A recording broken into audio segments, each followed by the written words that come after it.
Hello there. Welcome in Thursday edition of the show. Football tonight. Glad you're tuning in, whether it's on your radio, online at extrasports1300.com, or whether you've downloaded the new Extra Sports 1300 app, sponsored by Diversus Health, mental health and well-being for all. It's not just that we have football tonight, but I believe for the next 58 days, did I read that right? We got football every night, college or the NFL. So that's a good thing.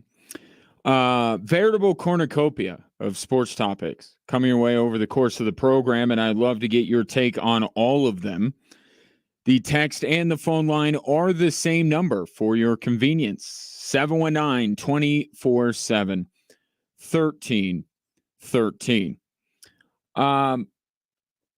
There's a difference, I think, between a must-win game and a need-to-win game.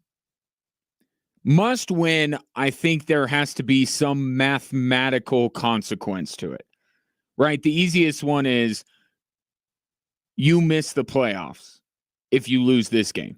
You're eliminated. Or if, winning a division,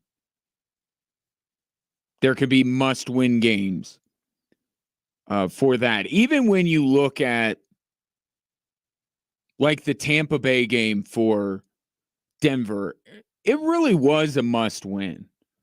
I mean, if it's about winning as many games as possible, potentially being a playoff team, that kind of stuff, the 0-2 teams are already in a bad enough spot. 0-3 is a borderline death sentence for your playoff chances. So even games like that, I think, can be labeled a must-win.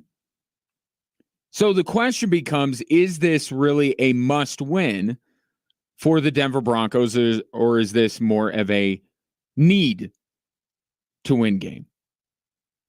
8 straight losses, divisional opponent, your most bitter historic rival. Here's Sean Payton.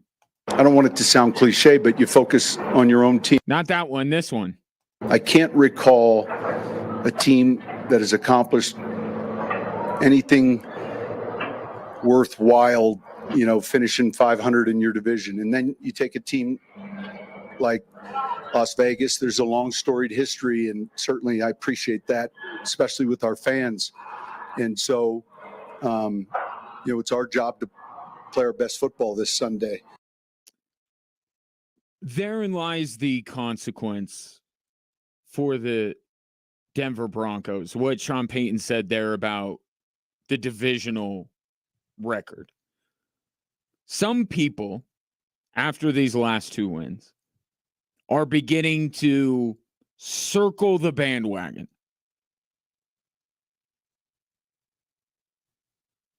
Right? They're not jumping on, but they're like, this is interesting. I want to see where this goes with the Denver Broncos. And I think at the very least, that's what the Broncos are trying to do, right? They're trying to win as many games as they can. And by trying to win as many games as you can, you're striving to make the postseason. How realistic you think that is another story. It's just they're trying to win. They're not tanking.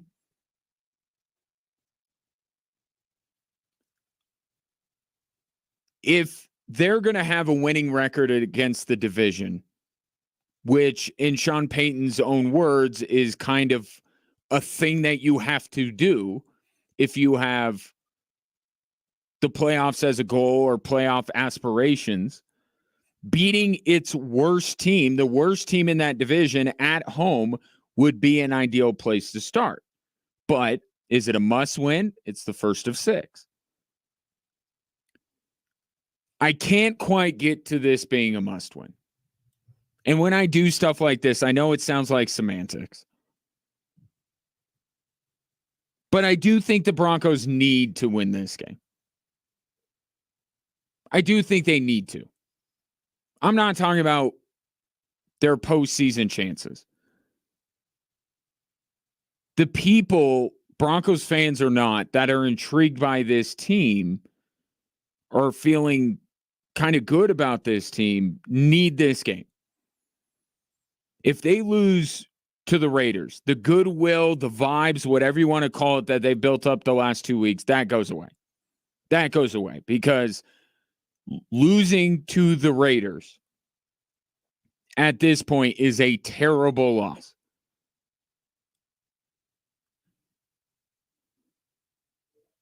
The Broncos need this game because if they can't beat this Raiders team at home with everything that Vegas is dealing with right now, what divisional game could you honestly say that you would believe the Broncos would win? Devontae Adams wants out.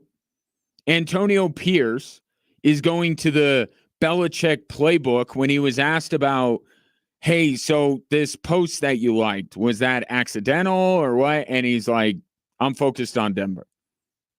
So you liked it. You liked the post. Just say you liked the post. I know he's not going to, but it would be so refreshing if he did.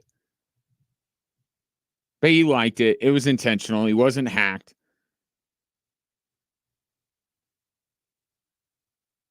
Plus, Antonio Pierce just got slapped with an 8-year show cause from the NCAA. You may not remember that he was at ASU, but he was. And apparently he was doing some things he shouldn't because he got an 8-year show cause, which is, that's it. That's a wrap. No, how many coaches do you remember that got a show cause end up coaching again? It's not worth the hassle unless the guy is so great of a candidate that you're willing to show the cause, and Antonio Pierce wasn't. The reason he got this, by the way, included on the list of violations, or I don't know if this in and of itself is a violation. It's for the COVID down period. But apparently what Antonio Pierce did that would warrant the illegal contact was taking recruits' parents to gentlemen's clubs. That was one of the things. I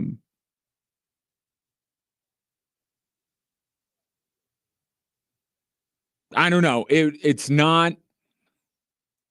I don't know that would get me to want to send my kid there. In fact, it might do the opposite.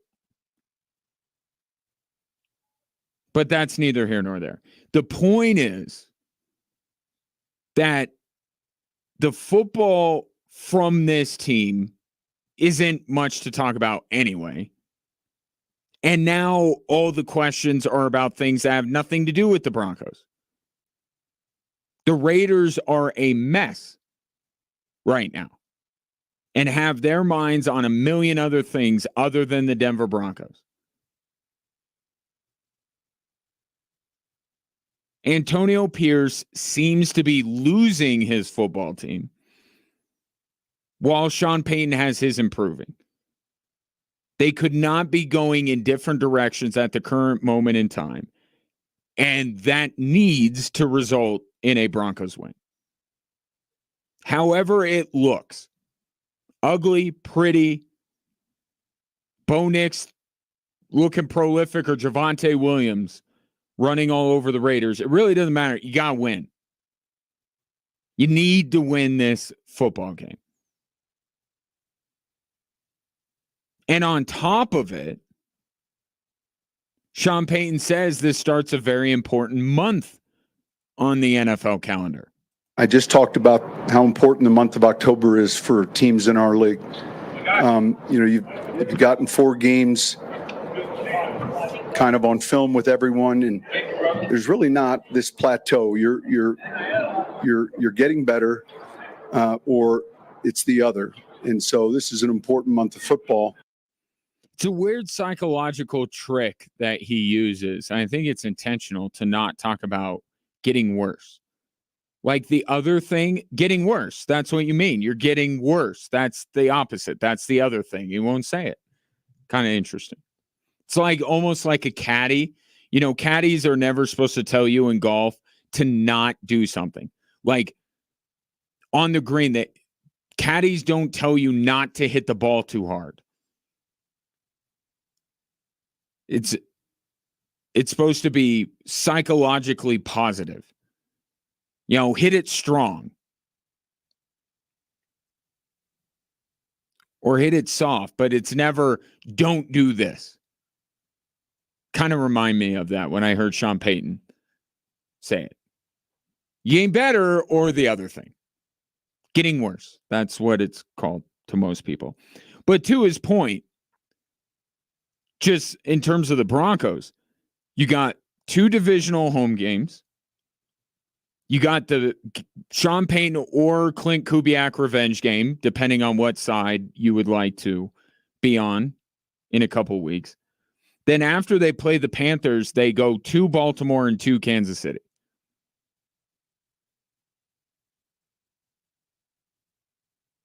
This team should build on what they have done the last 2 games. Should. And if they don't, then you run into 2 of the more difficult games you have on your schedule. And then where are you going to be after that? So Sean Payton's talking about October as a whole, and I agree with his assessment, but when you look at the Broncos' schedule, in the month of October, these are opportunities that are not going to be afforded to you the rest of the way. Right? You have to go to LA. You have to go to Vegas. You don't get the Panthers again.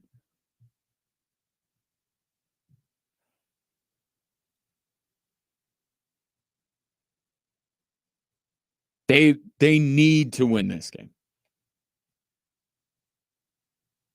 I'll ask you the question, though.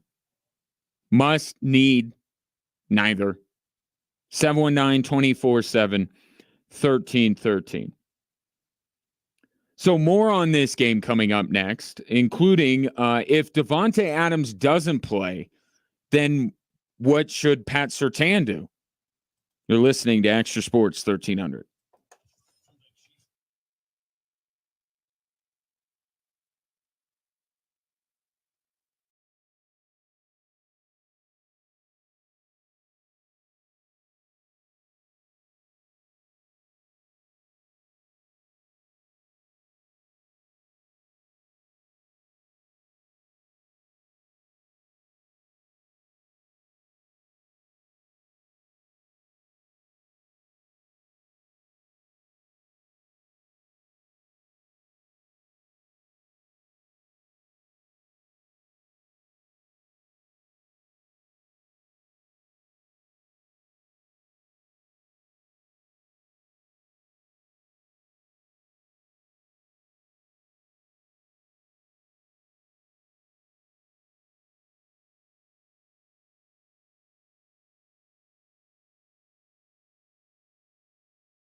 Week 5 begins tonight with Atlanta and Tampa Bay, and that means it's time to report for game day at Hooters of Colorado Springs tonight.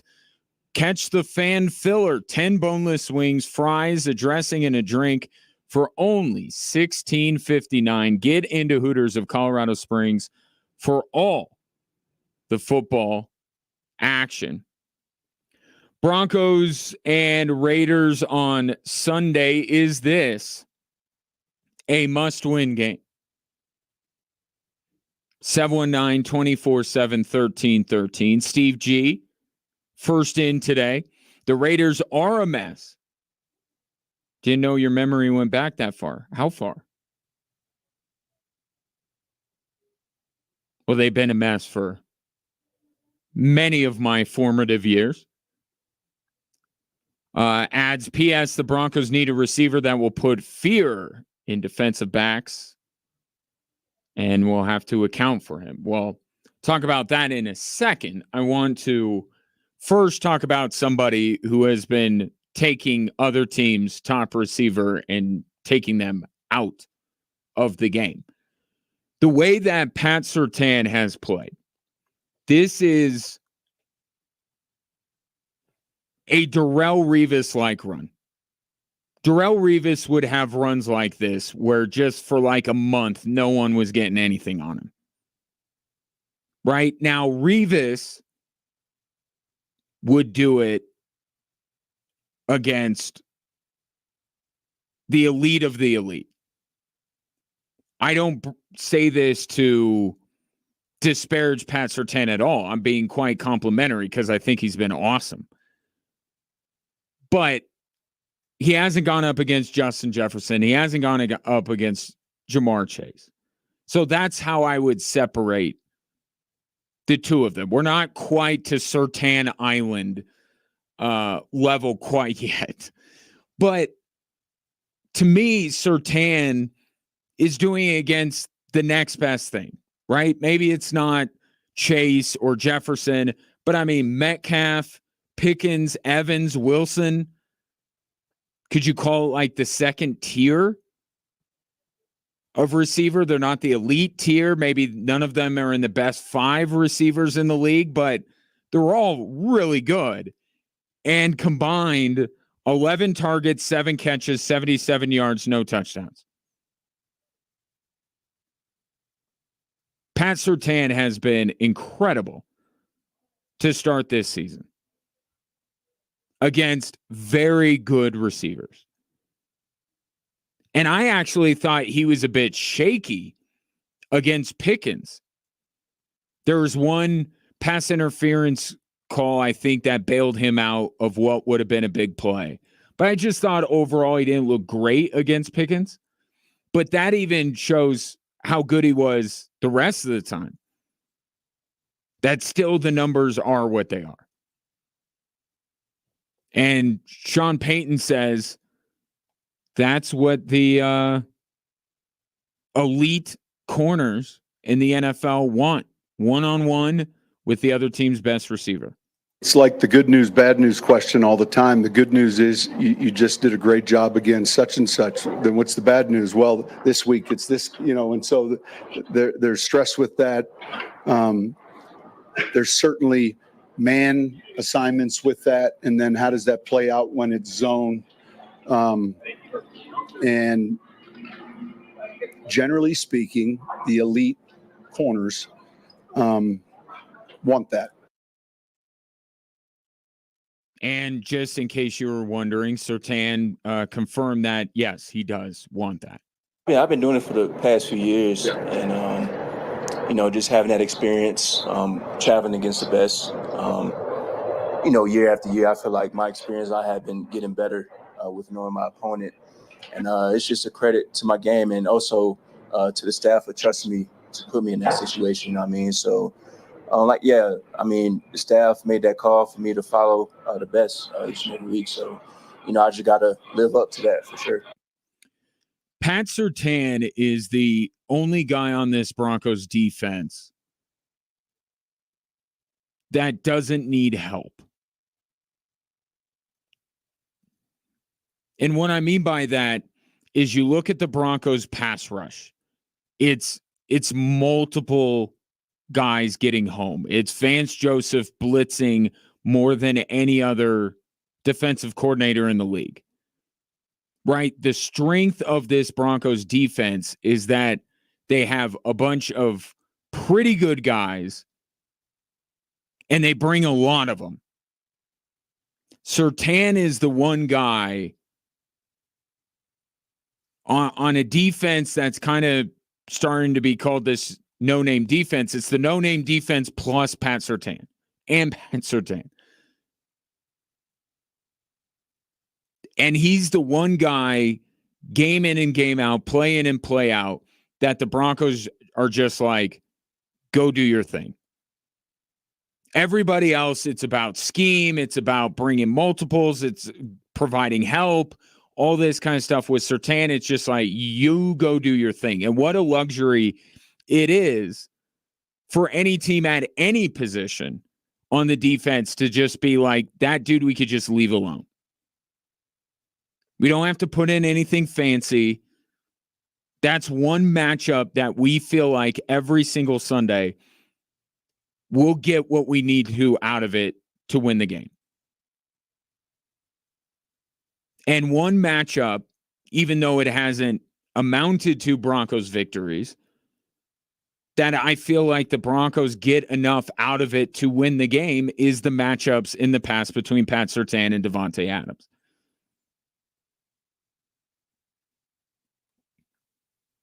I would call that matchup basically a draw.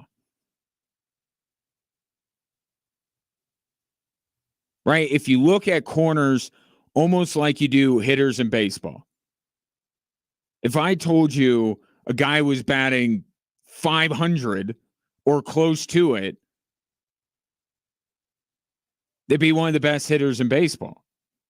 And that's kind of Pat Surtain right now. 400, 450, 500. That's what he's batting right now. He's on an insane run, and going up against Davante Adams, I feel like he's more than held his own, and that's far from the reason why the Denver Broncos lose games against the Raiders. But here's the thing. Davante Adams probably isn't going to play because he has a hamstring. Oh, I'm sorry. For those of you watching on our social media, let me do the air quotes. Hamstring injury. He's got it would be more accurate if they labeled him with senioritis. That dude is ready to get out of there. That's why he's out. Did not practice. So what do you do with Pat Surtain if he's not going to cover Davante Adams? Because there's no Davante Adams out there. Do you perhaps go to the Raiders' leading receiver? Yeah, Davante Adams is not their leading receiver. It's Brock Bowers, who Sean Payton likes a whole lot. He's one of those joker tight ends that, that can move in space. You can see and feel his football IQ when you watch him play. He's got exceptional hands. He's savvy. He used the joker tight end thing, which is why I said when the Broncos got on the clock back in April, they should take Brock Bowers. But I'm not gonna make that into the thing you think I'm gonna make it. I'm just saying, kind of goes to my point that Brock Bowers on the Denver Broncos would have been really good fit. So does Pat Surtain want to cover Brock Bowers? Wherever they need me, man. That's my role. Like I said, I don't know how many, matchups we'll be able to get like that, but I'm just sticking with the game plan, and just moving on. If something comes up otherwise, then stuff will change. So yeah, just stick with the game plan. Doesn't sound to me like Pat Surtain on Brock Bowers is in the game plan. And that would make sense because Not that Brock Bowers is on Travis Kelce's level, but they did play a lot of zone against the Chiefs. And actually, that's where Travis Kelce is so good. I would almost like to see a team play man coverage on Travis Kelce. I get it. Either way, you're probably going to get into some trouble. But I feel like the best thing about Travis Kelce is how he can find the open spots in the defense, and Patrick Mahomes knows where he is.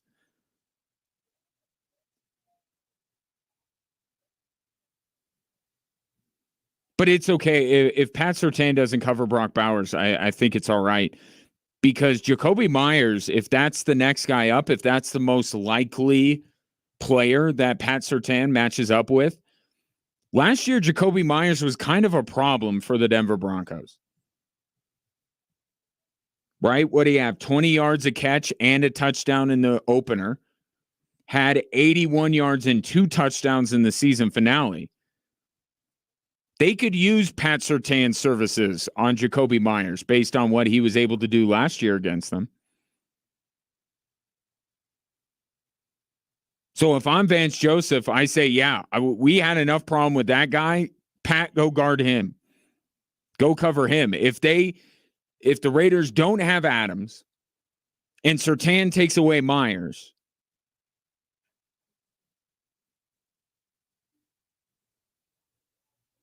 I mean, now you're severely limiting your options in the passing game if you're the Raiders. So I think Surtain on Jacoby Myers is perfectly fine. But I will lament a little bit the fact that it won't be Adams and Surtain, because it's, while the Broncos continue to fail to end this losing streak against the Raiders, I feel like the animosity and the rivalry has kind of been more individualized to Adams versus Surtain. And it's been great theater. It's been fun watching those two guys match up. And we probably will never see that matchup again, at least with Adams in black and silver. And the place he's most likely going to go to, the Broncos have already crossed that team off of their schedule. Speaking of, let's talk about the latest developments, the latest reporting for Davante Adams. Where will he end up next? I can tell you that there will be one trait. No matter what team he lands in, no matter what city, there will be one trait that team will have for whoever lands Davante Adams. That's next here on Extra Sports 1300.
Saturday morning, the Air Force Falcons look to take the first step towards reclaiming the Commander-in-Chief's trophy as they host unbeaten Navy. If you'd like to be at Falcon Stadium for this one, and why wouldn't you be? Be the 13th texter to text Falcons and your name to 719-247-1313. And I'll hook you up with 4 tickets to see Air Force host Navy on Saturday. So as the Raiders and Broncos get set to meet up on Sunday, and it will feel more like the old days because of the unis the Broncos will be wearing, which are all the rage right now, and the Ring of Famers that are going to be inducted in. The Raiders will be most likely without Davante Adams. Although Sean Payton says he's preparing because of something that happened in 2013 with DeMarcus Ware. I'm not going to bore you with his story. Just suffice to say, Sean Payton learned a long time ago that until a guy is listed as out, you prepare for him. So they're going to prepare for Davante Adams. Meanwhile, the rest of the league is preparing their trade offers for Davante Adams. And the latest reporting today is that he would really, really like to go to New York. He'd really like to go play with Aaron Rodgers. But there are other teams that he would be amenable to a trade. Most of them are just, hey, team with a good quarterback, right? Baltimore, Buffalo. It's like if you're any wide receiver, of course you would want to play with Lamar Jackson or with Josh Allen. But there are some other ones that are kind of interesting, I suppose. Pittsburgh is one on the list that he'd be open to. Obviously, New Orleans is there because Derek Carr's his boy. Dallas is on there. And say what you will about Dak Prescott and what he does in the postseason. He is one of the better quarterbacks in the NFL. He's not elite, but he's one of the better ones. And then you have San Francisco. That no matter who you are, what position you play, if you're on the 49ers, you will be successful. So that one's not surprising either. The San Francisco one is interesting. Could the 49ers be interested in a bit of a mulligan on the Brandon Ayuk signing? Not that Brandon Ayuk is all of a sudden not the player they thought he was, but, you know, he kind of has the temper tantrum the other day about the shorts. He was wearing not the same shorts as everybody else. Looked like he was kind of throwing a fit.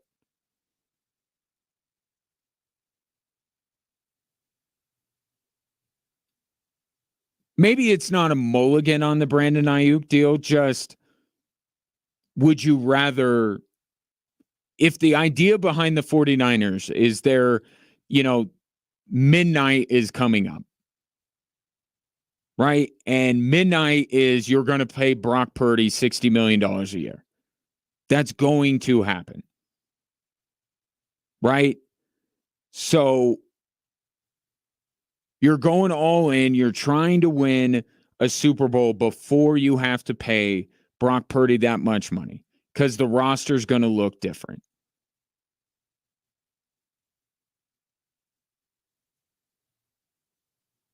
I think for that situation, you'd rather have Davante Adams than Brandon Ayuk. And I like Brandon Ayuk. I'm just saying Davante Adams is better. And if there's this last dance all-in kind of feel with this 49ers team, that would be an all-in move. But I wonder where John Lynch and Kyle Shanahan's head's at right now. If they're like, well, we got Brandon Ayuk locked up even if we pay Brock Purdy, it could make it a little bit more complicated if we want to keep both Debo and Davante Adams once we have to pay Brock Purdy. So I think San Francisco's interesting. If I'm the 49ers, I do the deal. I say the second round pick that's been reported that the Raiders want, second round pick, Brandon Ayuk, you give us Davante Adams and a later round pick, and we're good. I do that deal if I'm San Francisco. And I'd probably do it if I'm Vegas. If those are the terms, I think there's a deal that gets done. But I don't know that that's what San Francisco's willing to offer. Because a 2+ Ayuk sounds a little bit pricier than a second and something else, which is the way the asking price was kind of framed the other day. Now, it's worth noting that Davante Adams doesn't have a no-trade clause. Okay, so the Raiders can and should, as much as I blame the Raiders for reaching this point with Davante Adams, and I do, they are culpable in this. They still, in this moment, need to look out for what's best for them. Okay, Davante Adams is doing that. Raiders should do that all the same. So if Davante Adams doesn't have the leverage to tell the Raiders or dictate to the Raiders where he's going to go, then the Raiders should take the best deal that is on the table.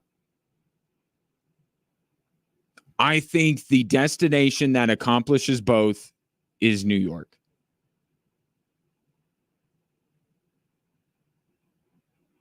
I do, because you have that being the number one destination for Davante Adams. So he's happy. The Jets are getting a happy player, a guy that wants to be there.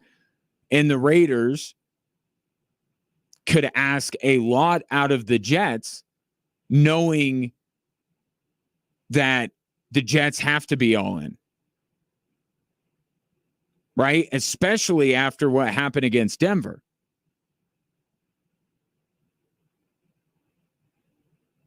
And Aaron Rodgers said this in the offseason or in training camp. Like, if this doesn't work, they're all gone. So what does Joe Douglas care about multiple draft picks, a second and a third, a second and a fourth? What does he care?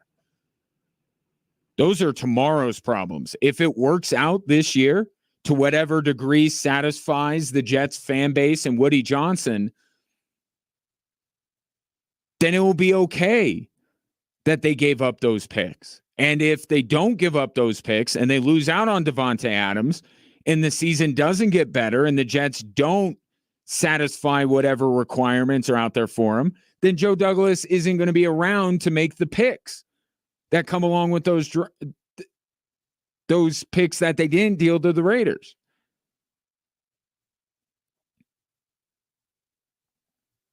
The Jets just make the most sense out of any of these places. I get why San Fran would think about it. I understand why Dallas would be a good landing spot or a landing spot that could use Davante Adams. I don't know if Dallas would be willing to do it.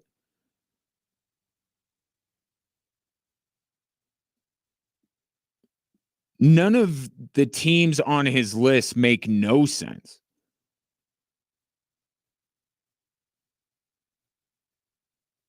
Right? For the most part, you are either a good organization, you have a good quarterback, or you have both. But the quarterback is the most important thing.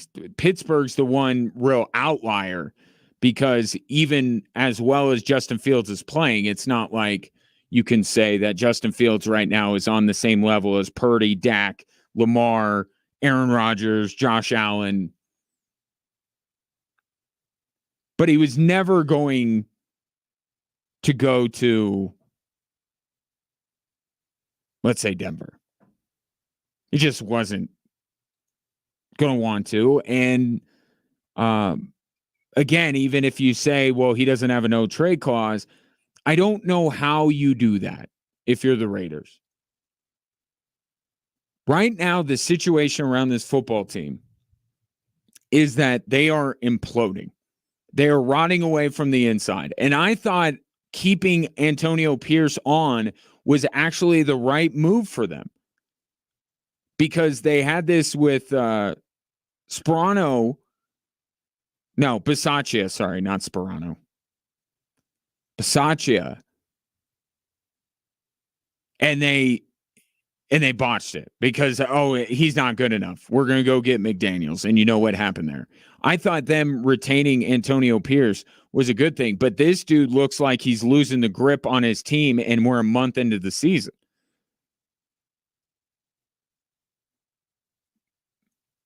And I didn't just pluck this out of thin air. There was the reports about how much the locker room loved Antonio Pierce.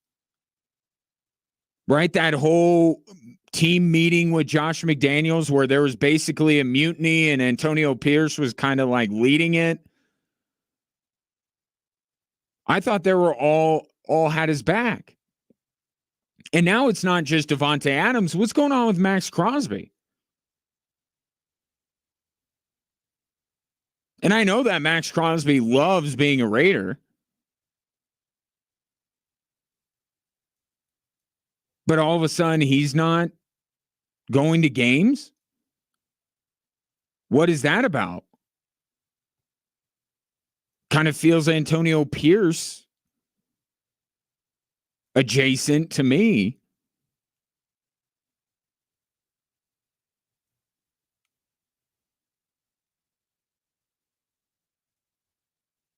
Yeah, Raiders aren't in a good spot. Not a good spot. And just think, it was only a couple of weeks ago that they went on the road to Baltimore and got a huge win. That's how quickly this thing is imploding.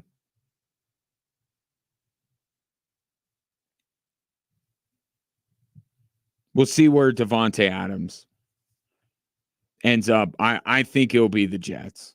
Not because they feel like they have any loyalty to Davante Adams, that they have to give him what he wants. But you have a desperate team in the Jets.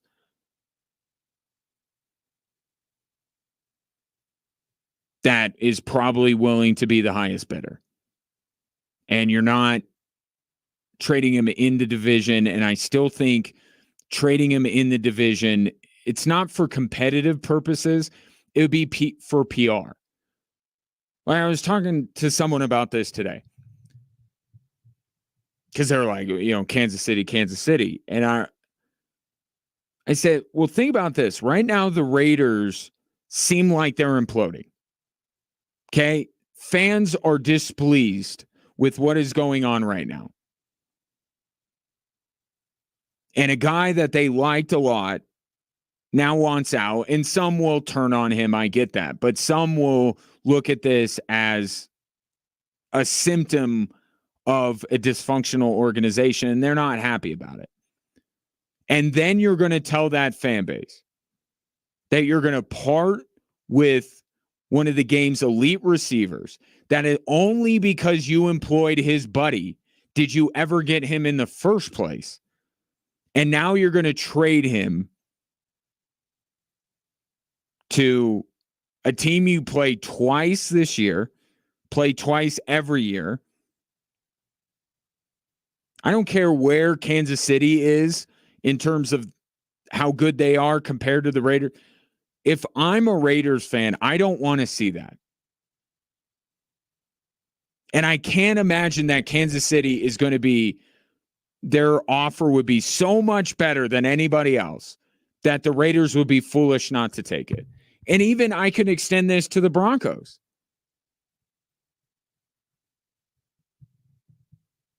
Right? It's just from a PR standpoint, it would be a nightmare. I mean, if the Buffalo Bills did not look as good as they looked right out of the gate, there would be a continuation of how did the Buffalo Bills let Kansas City trade back into the first round to get Xavier, or trade up in the first round to get Xavier Worthy, right? That was the big talk. How could Buffalo do this? And now a team within their division is just going to hand them Davante Adams? They would be crushed for the next 2 months over this.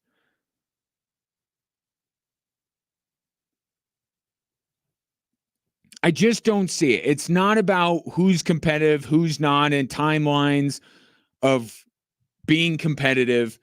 It's right now, things look to be a mess in Vegas and a fan base that is growing ever so much more disgruntled by the day. And you're going to announce that you've traded Davante Adams to Kansas City, Denver, or even LA. I just don't see it. And I don't see how any one of those teams is going to so far outbid everyone else when you have a team like the Jets that are super desperate, that Aaron Rodgers, is going to be in their ear saying you need to trade for this guy. He knows my cadence. He's not going to false start because of my cadence. I think he ends up in New York, but there are other very logical landing spots for Davante Adams outside of this. I don't expect anything to get done this week.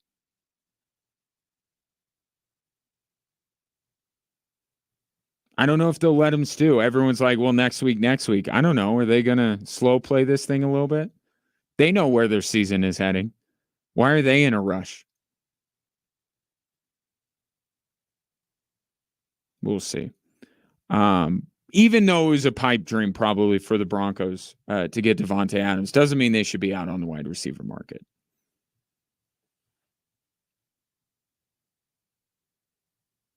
Mari Cooper.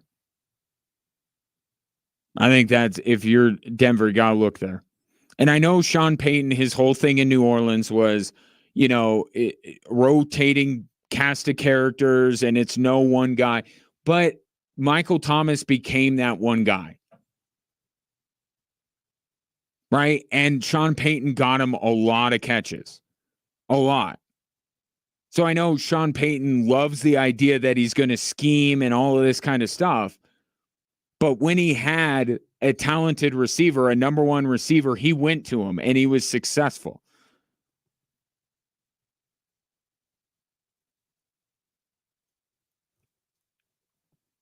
There aren't going to be a ton of wide receivers dealt. That's just the way the NFL trade deadline works. We hype it up, and there's going to be all this movement, and like two guys get moved, and only one of them is even that noteworthy. But it really looks like Cleveland wants to move Amari Cooper. So, yeah, the Davante Adams thing, I see why it wouldn't work. Not to say the Broncos shouldn't even try, but I understand why that probably was not feasible. You gotta tell me why getting Amari Cooper would not be feasible and why he wouldn't be exactly what this Broncos offense needs. 719-247-1313. Take your thoughts on that. But in the meantime, Bo Nix looks to improve on Sunday with the stable of receivers he currently has. You'll hear from him, and you'll hear from Sean Payton next on Extra Sports 1300.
It's Drive Time Sports on a football Thursday. Ryan Kaufman with you. And attention, football fans, it's time to report for game day at Hooters of Colorado Springs. They have craveable wings, ice cold beer, plenty of big screen TVs, and the world famous Hooters girls, making it the #1 franchise in the league. Tonight, catch the fan filler, 10 boneless wings, fries, a dressing, and a drink for only $16.59. Get into Hooters of Colorado Springs for all the football action. A reminder, you can watch this show live on a daily basis as long as you follow us on one or more of the social media platforms: Facebook, X, Instagram, YouTube. The handle all the same, at XTRA Sports 1300. Remember a couple years ago when Pat Shurmur went to the podium and talked about how they were practicing incompletions and how that was openly mocked, and rightly so, that the Broncos are actually practicing incompletions? Well, the Broncos aren't practicing incompletions, but they're talking about incompletions. Apparently, this comes from something Jake Plummer said, that the incompletions Bo Nix is throwing are good misses. And somebody asked Bo Nix about these good misses, and to Bo Nix's credit, he kind of pointed out how silly that sounds. I think that's a funny statement because no miss are good, but you do want to make sure that the ball is catchable to where your guy can get it or nobody can get it. You don't want to have many footballs in jeopardy to where the other team has an opportunity to tip it or pick it or get their hands on it. But our misses are close, and I think each week we get to play with one another. More and more is gonna change things. And I felt like, the last time we were able to really get around and spin it was Tampa, and I felt like we did, a really good job. So, hopefully we continue to improve on that. And, I think we will. And I get why it's being brought up. It's kind of silly, but Bo Nix, the last 2 games, no interceptions, right? He hasn't even had the throws where you go, uh-oh. And he had, even if they weren't picked the first couple of weeks, he had plenty of those throws where you went, ooh, this is not a good pass. Should have been intercepted, could have been intercepted. There haven't been a lot of those over the last couple of weeks, right? And I do think that shows some development from Bo Nix, but it sounds silly that Bo Nix is being praised for incomplete passes that he's throwing. Kind of feel like completion should be more of a conversation than incompletions. And when it comes to Nix, the weather in the Jets game, it almost makes that, no pun intended, a wash, right? I just don't understand how people can judge Bo Nix's performance based on the elements, right? And hold it against him that he had the game he had, because Aaron Rodgers didn't have a good game. Aaron Rodgers, by the end of it, had a worse game in many ways than Bo Nix did. But the disappointment with that is it was coming off of a game where he looked the best he's ever looked. I know it's been 4 games now. We're still early. But he looked so much better against Tampa than he did against Pittsburgh or against Seattle that you at least wanted him to get a chance to showcase something. It was going to be more difficult against the Jets. It proved infinitely difficult because of the conditions. I do give him a lot of credit for the 3rd and 11 throw he made to Cortland Sutton. That was a big time throw. Could have been better, the touchdown pass. Almost threw Cortland Sutton out of the back of the end zone, but that's why you have Cortland Sutton.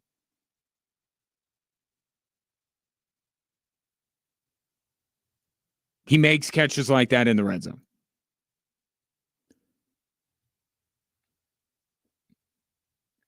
$12 of 25, 2.4 yards of completion.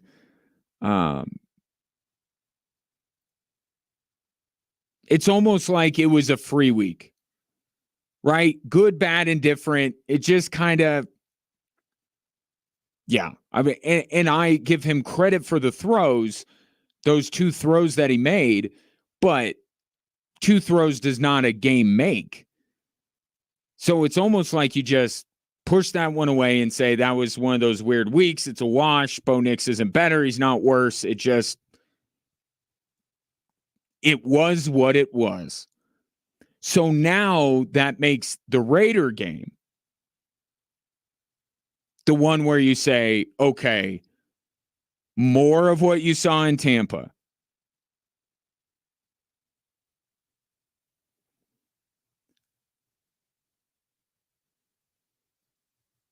And you will be judging that, and you do want to see it, but as Sean Payton was quick to point out, it's still not really about Bo Nix yet.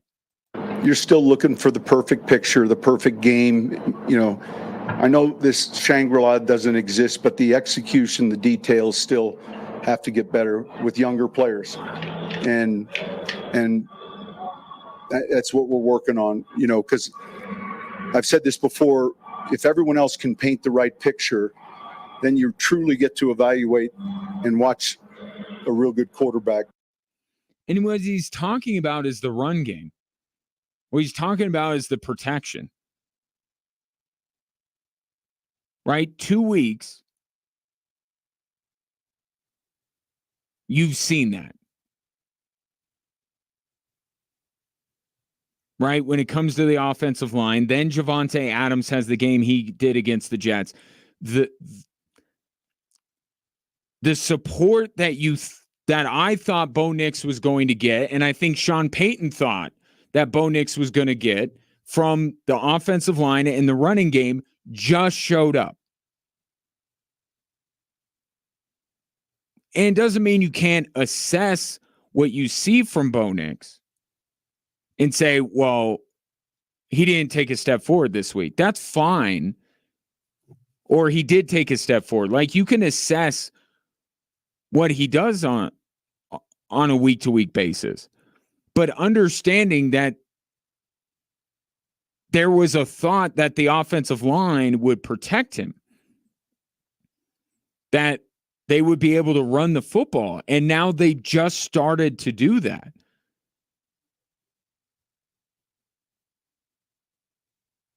So I think that's Sean Payton saying, before you make a definitive decision on Bo Nix and what you think of him, let us do a little bit more of this other stuff. Like run the football, protect him, and then start. And I get where he's saying it's not going to stop us from evaluating Bo Nix, but you have to understand that this other stuff was supposed to be there, and it really wasn't the first couple of weeks. But that does make Sunday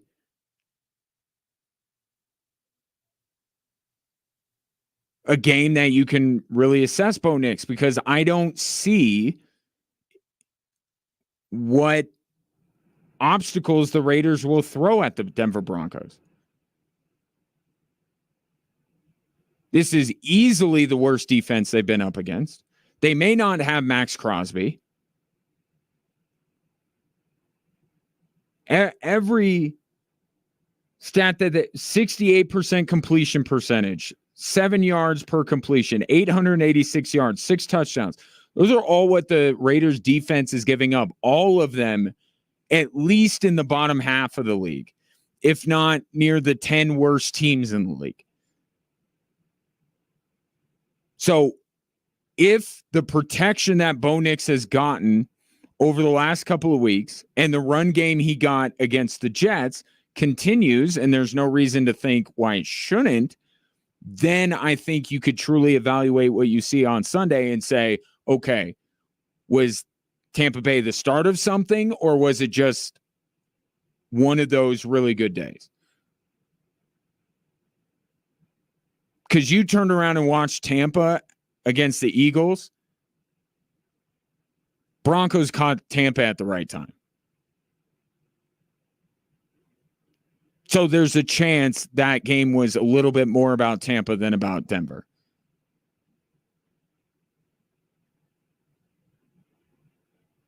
But if Max Crosby doesn't go, you're looking at a defense that the Broncos should have success. What does that look like? 70% completion, 3 touchdowns for Bo? I don't know. It should look more like Tampa than New York, is what I'll say. It should. And he should get the protection that he needs, and he should get the running game. If he doesn't, then the Broncos have bigger issues. 719-247-1313. Was talking about the Broncos, even though Devontae Adams is not a realistic option, that they should not be out on the receiver market. Brett says the Broncos need a quality pass-catching tight end more than they do a wide receiver with an attitude. And I would agree with that. Pass catcher.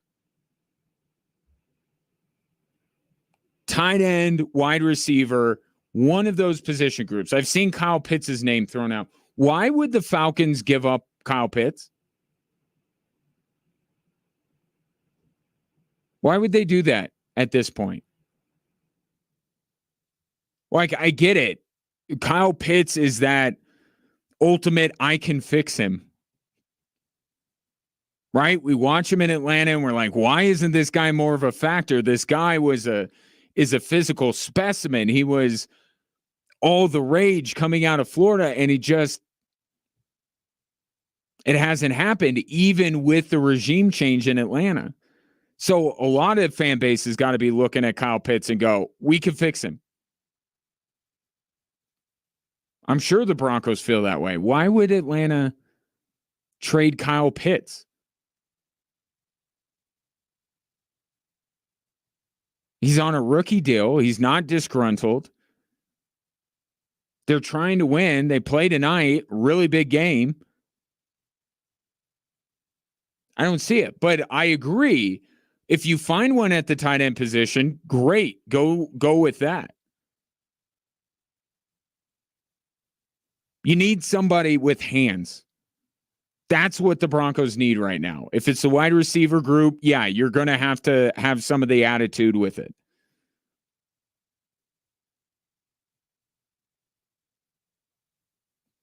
But they should be looking for someone in the pass game that can get downfield. I'm not talking 30 yards downfield. 10, 15 will do. Get open, catch the ball. Tight end, wide receiver, doesn't matter. But you need one of those guys. Broncos don't have one of those guys.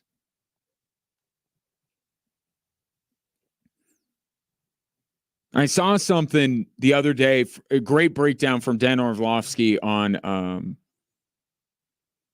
NFL Live, and I'll give credit to one of my cohorts here, Roger, who pointed it out to me. I didn't see it, but he showed it to me on social media, where he's breaking down what Washington is doing with Jaden Daniels and essentially what Cliff Kingsbury's offense looks like. They're running the same personnel groups. Different formations, same personnel, no huddle. And the goal there, or the effect of that, is the defense can't change personnel. If you don't change personnel, defense can't change personnel. You keep the same personnel out on the field. You force your opponent to have their base defense out there. Base personnel, I should say, out there. and you go up tempo and you're not changing out personnel, and that was a problem with the Broncos earlier in the season. I think Sean Payton has alleviated some of those. And I'm looking at what the Commanders are doing, and I get you could do it with wide receivers too, but I'm looking at Washington's throwing 2-3 tight ends out there, 3 tight ends out there. Broncos wouldn't. No, that would not be a good idea. That would be playing into the defense's hands. But I wonder if some of that would work for Bo Nix. I think it would, but I don't think Sean Payton wants to do it. I think right now, Sean Payton has found for the time being a happy medium between what he wants and what works best for Bo Nix. And going to what Washington is doing with Jaden Daniels would be more of Sean Payton, or Sean Payton giving up more and saying, I'm just going to abandon what I do. And I don't think he wants to do that.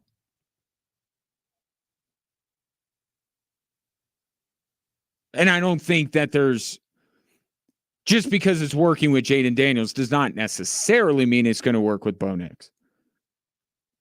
I don't think that the Broncos, from what you saw in Tampa, should be in a hurry to throw everything out the window. I think Sean Payton, over the last few weeks, has found some things that Bo Nix does well. He's done more of those. They haven't always been in the mold of what Sean Payton wants, but he's finding the happy medium. I say let him keep working in that happy medium before you change everything up, just because a guy that's much more talented and, to be fair, is a much different type of quarterback than Bo Nix, to say just because it works for that guy, it's going to work for him. It's interesting.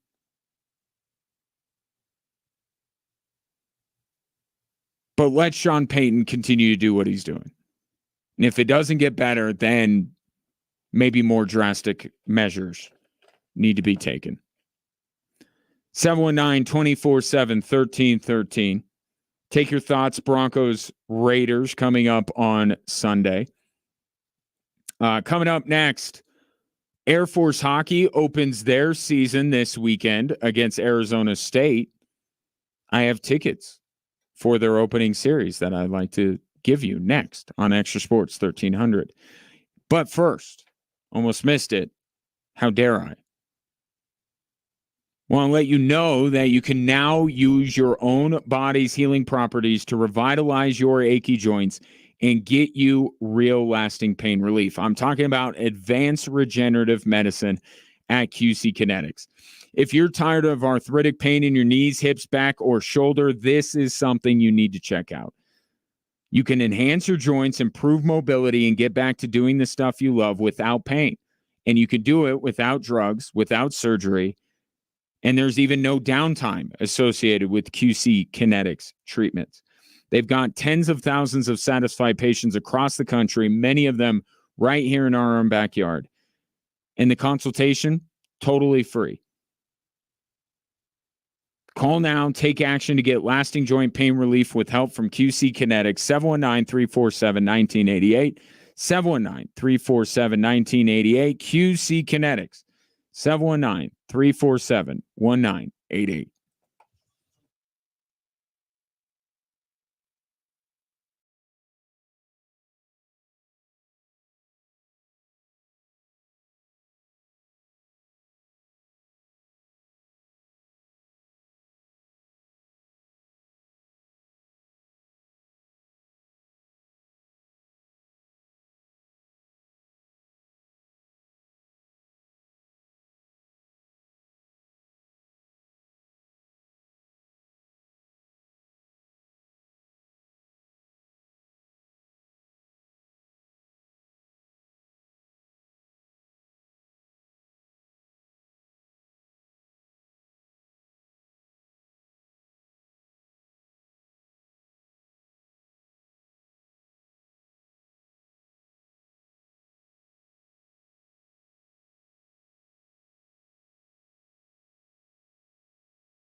The main event of the weekend when it comes to Air Force athletics, certainly Air Force Navy, but it is far from the only thing going on at the United States Air Force Academy this weekend. Air Force hockey opens their season with a 2-game set against rising hockey power Arizona State on Friday and Saturday. And if you'd like to go to tomorrow's opener against the Sun Devils, it is a 7:05 puck drop. I do have tickets for you. If you are the 13th texter, we'll just go Falcons. Easy enough. Falcons and your name to 719-247-1313. There is a pair of tickets. Seating, as you might know, quite limited. It's a hot ticket. Every Air Force hockey home game. Pair of tickets for Friday's opener, 719-247-1313. Text Falcons and your name. I knew this was going to happen. I knew it. I knew it was going to happen. Wasn't surprised. Still not thrilled that this happened. Caitlin Clark officially, I don't know what took so long. Shams had this like last week or something. But finally, the WNBA announced Caitlin Clark as their Rookie of the Year. And what did I know was going to happen? Yes, I knew Caitlin Clark was going to get Rookie of the Year, but what I knew was also going to happen was that it was not going to be unanimous. And it wasn't. Caitlin Clark received 66 of the 67 possible first place votes. One voter saw what Caitlin Clark did as a rookie and said, no. Who did that person give their vote to? Yes, you guessed it. Angel Reese.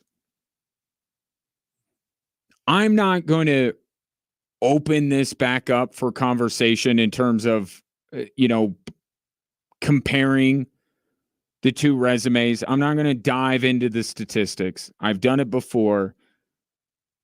Caitlin Clark was better than Angel Reese at everything except rebounding this season. Her team went to the playoffs, which is not normally a thing, but does show the impact of Caitlin Clark. And I don't even need to say all that. Angel Reese didn't even finish the season. We go back to the Nikola Jokic MVP that he got when he went his second one. No, first one. Was the first one about the perfect attendance or was it the second one? One of those two. Remember? People in Philadelphia were like, oh, you're just giving to it's a perfect attendance award.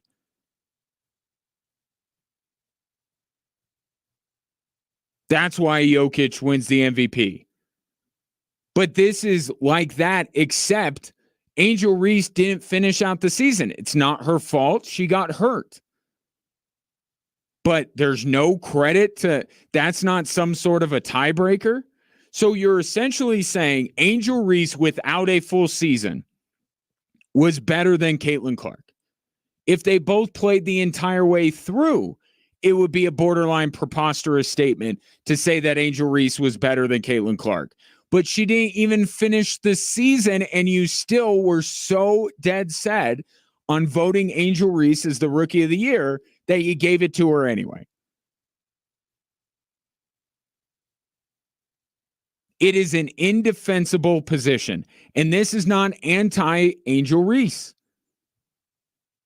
Only one person can win the award.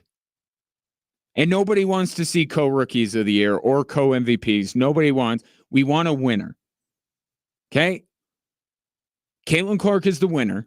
Caitlin Clark is just as much the rookie of the year in the WNBA as A'ja Wilson was the MVP, and A'ja Wilson was unanimous.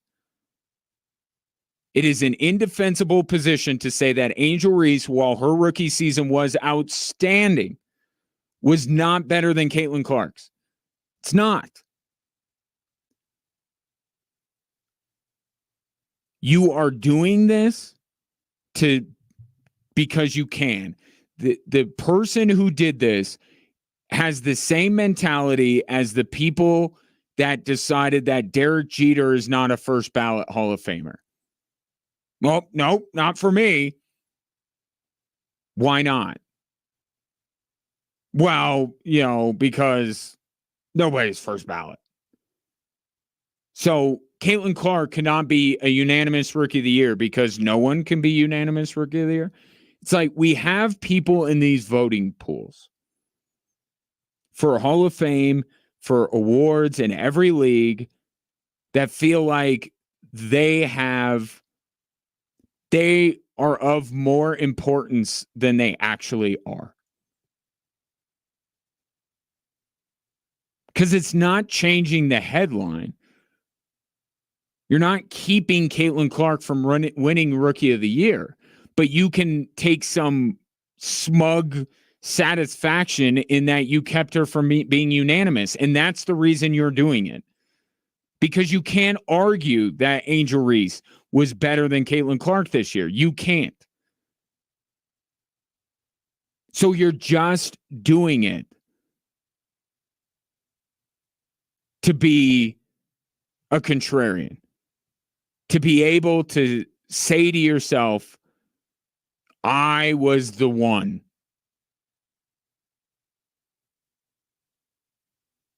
And it bothers me. It bothers me that we have voters that are voting on important things, legacy-making things, and they have such a dumb view of what they're supposed to do. They make it about themselves. Caitlin Clark should have been first on every ballot. Angel Reese second on every ballot.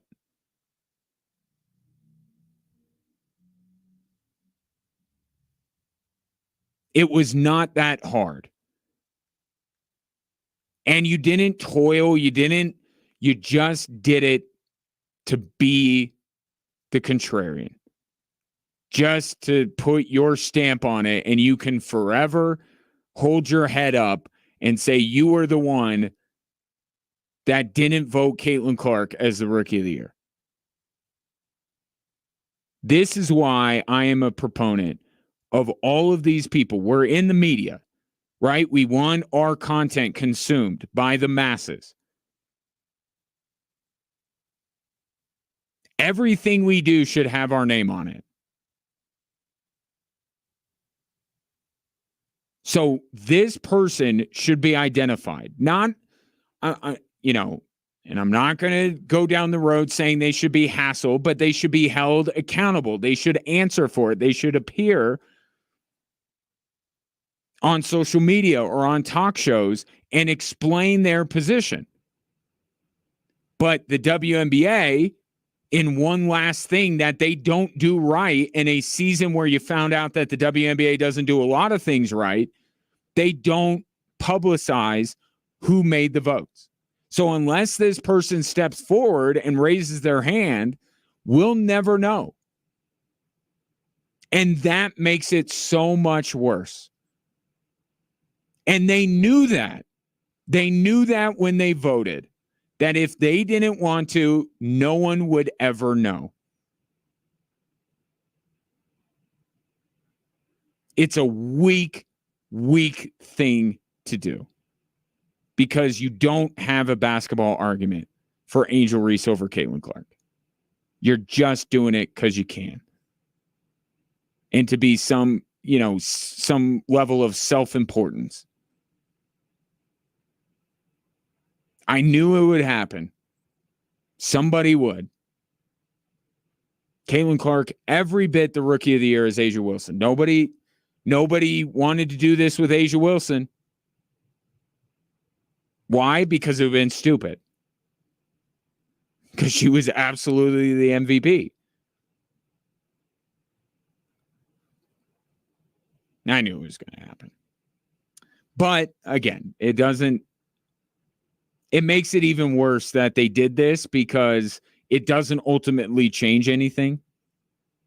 So it's like, you should just vote for who the deserved rookie of the year is. But the headline, of course, Caitlin Clark wins rookie of the year. Take your thoughts on it. 719-247.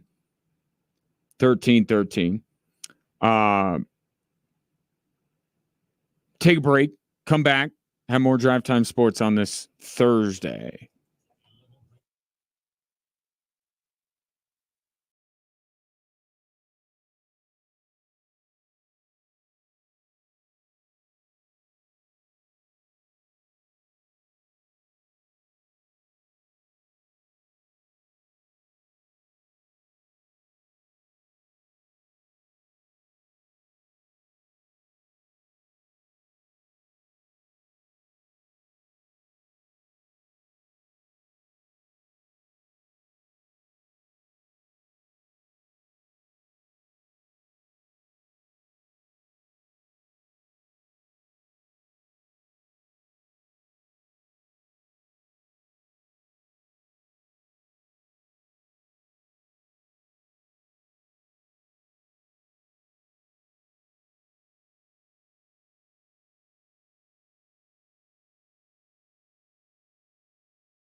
Saturday, Air Force looks to take their first step towards retaining or bringing back the Commander-in-Chief's trophy to Colorado Springs as they host Navy.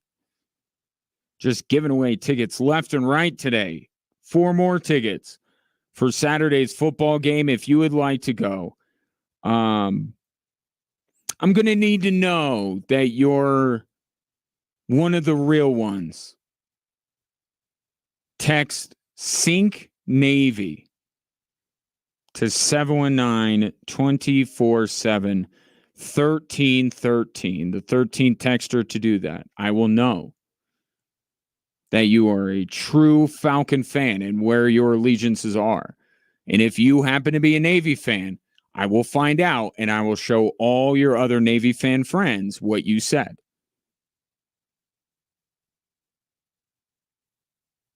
Sync Navy and your name to 719-247-1313. I actually don't have the power to find out if you're a Navy fan, but just how will you feel that you said those 2 words? How will you sleep at night?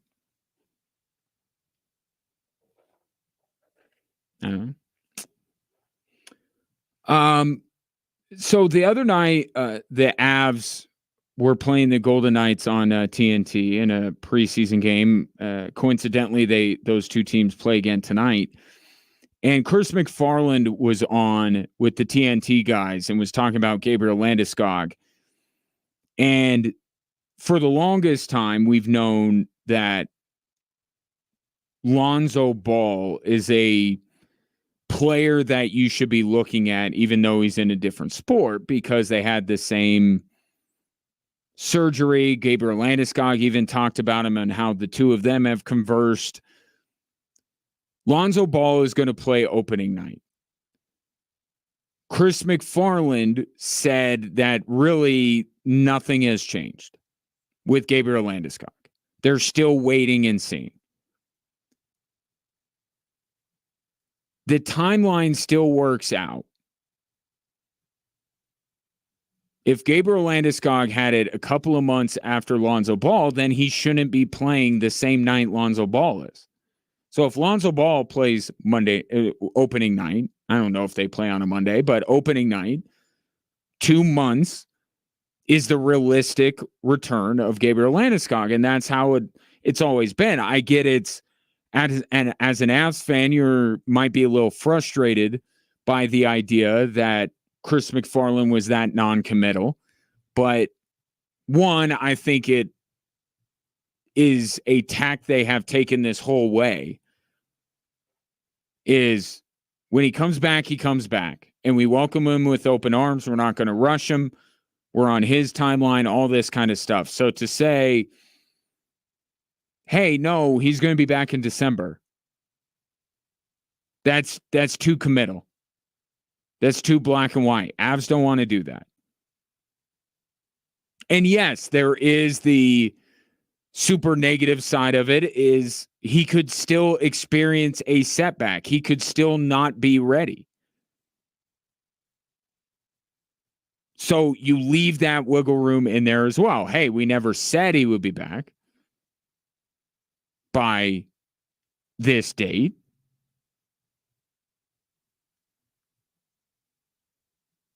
I thought Gabriel Landeskog was going to come back in January. We know how these seasons set up, right? The most important hockey is not till January, right? Now, the Avs can bury themselves, I don't think, with the talent they have, even without Nichushkin and without Landeskog. I still think that they're going to be where they need to be to have everything in front of them once January rolls around.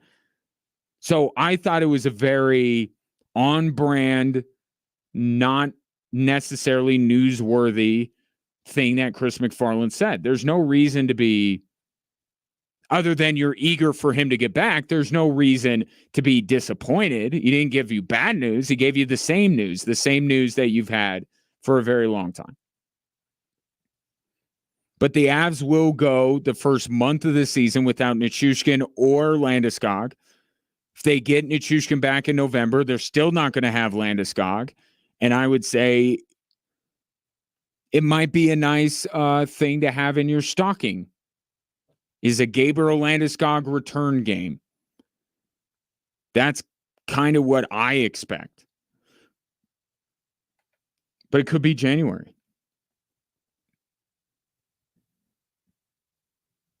His team showed it last year. Like, they're good enough. They could still compete for the division, all this kind of stuff without him. This is about the postseason. This is about having your captain back for when the games really matter, or even a late season push if you're trying to get home ice.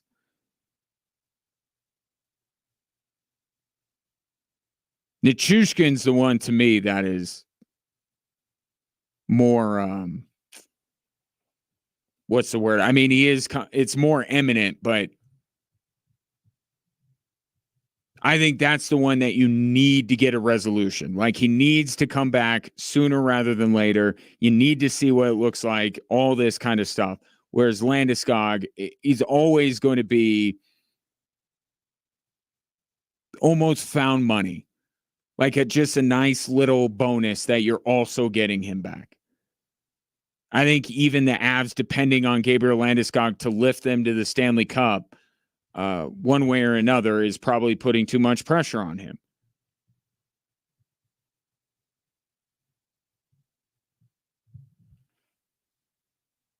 But if Lonzo Ball does end up playing on opening night for the Bulls, then okay, he made it back. Gabriel Landeskog can make it back. I think that's going to be a positive thing. And then you don't think about it again for a couple of months. And then, okay, where is he?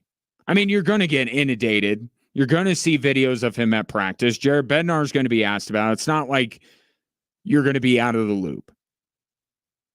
But the answer is going to be the same, at least until December. And then we'll see if the tune changes at all.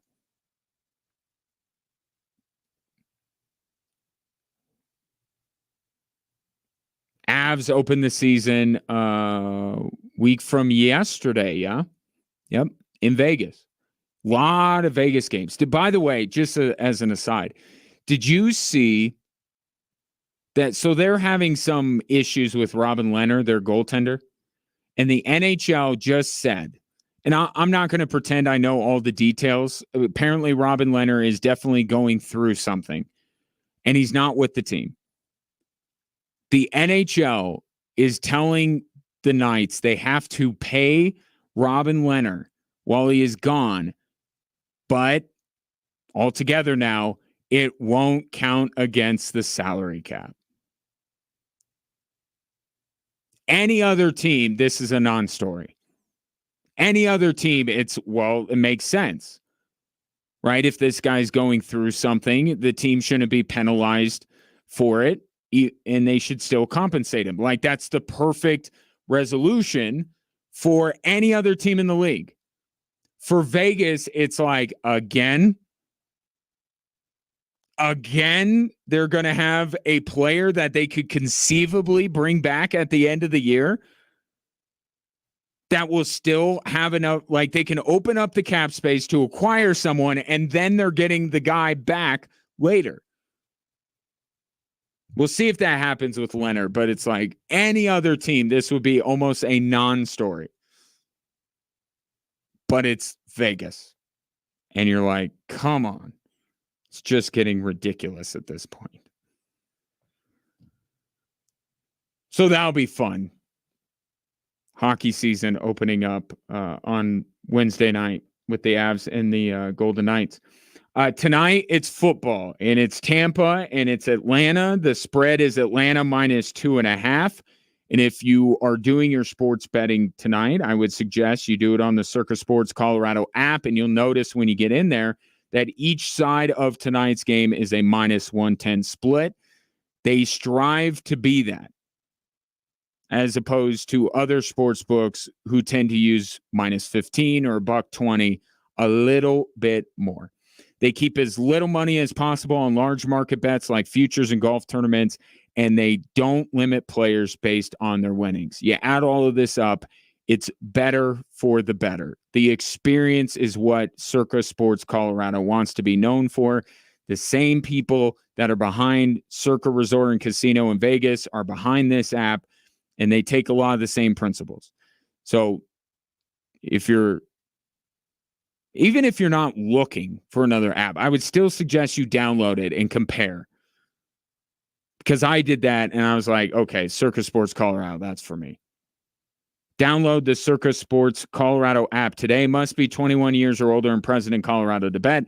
Gambling problem. Call or text 1-800-GAMBLER. That is it for me today. I am going up to Air Force for Air Force men's soccer against San Jose State. That game kicks off at 6 o'clock on the Mount West, WAC conferences. Difficult for me. The WAC network, if you are so inclined. I'll be back with you tomorrow at 3. Enjoy your evening.